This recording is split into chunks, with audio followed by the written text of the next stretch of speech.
दिखाकर फूल देंगे जख्म क्या मालूम था मुझको, दिखाकर फूल देंगे जख्म क्या मालूम था मुझको। दगाबाजी के सौदे भी किए जाते हैं मोहब्बत में, और ज़माने में मोहब्बत के तरीके ही निराले हैं। जख्म फूलों के कांटों से भरे जाते हैं मोहब्बत में। दिल मेरा तोड़ा है तो इतना बता दे, अपने दीवाने को तो ऐसी न सजा दे। दिल मेरा तोड़ा है तो इतना बता दे, अपने दीवाने को तो ऐसी न सजा दे। दिल मेरा उसने तोड़ा, दिल मेरा उसने तोड़ा, दिल मेरा उसने तोड़ दिया। जाने क्यों दिल मेरा उसने तोड़ दिया।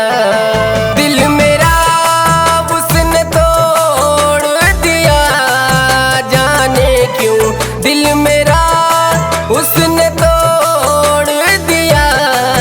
जाने क्यों नाता गैरों से शायद, रिश्ता गैरों से शायद, नाता गैरों से जोड़ लिया। जाने क्यों दिल मेरा उसने तोड़ दिया।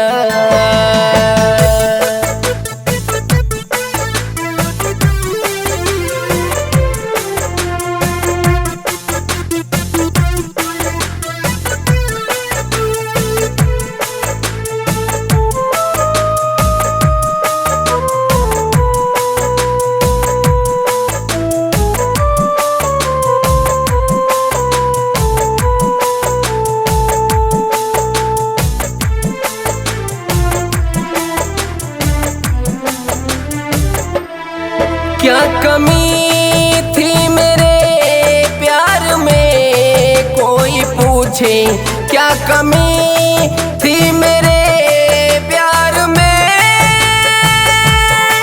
क्या कमी थी मेरे प्यार में, क्या कमी थी मेरे प्यार में कोई पूछे। क्या कमी थी मेरे प्यार में कोई पूछे।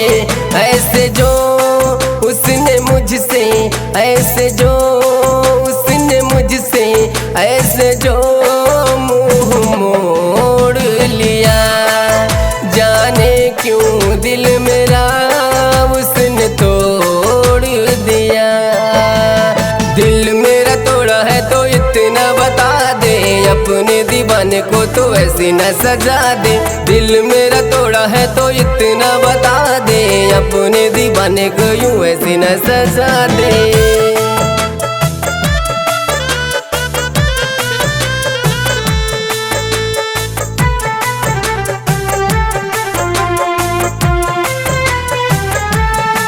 एक खिलौना समझ कर मेरे,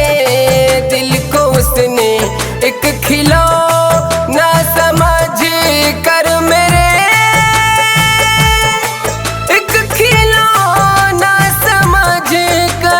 मेरे, एक खिलौना समझ कर मेरे दिल को उसने, एक खिलौना समझ कर मेरे दिल को उसने पहले खेला मेरे दिल से, पहले खेला मेरे दिल से, पहले खेला फिर तोड़ दिया। बेवफा ने दिल मेरा उसने तोड़ दिया। दिल मेरा तोड़ा है तो इतना बता दे, अपने दीवाने को यूं ऐसी न सजा दे। दिल मेरा तोड़ा है तो इतना बता दे, अपने दीवाने को तो ऐसी न सजा दे। दिल मेरा उसने तोड़ा, दिल मेरा उसने तोड़ा, दिल मेरा उसने तोड़ दिया। जाने क्यों दिल मेरा उसने तोड़ दिया। दिल मेरा उसने तोड़ दिया, जाने क्यों दिल मेरा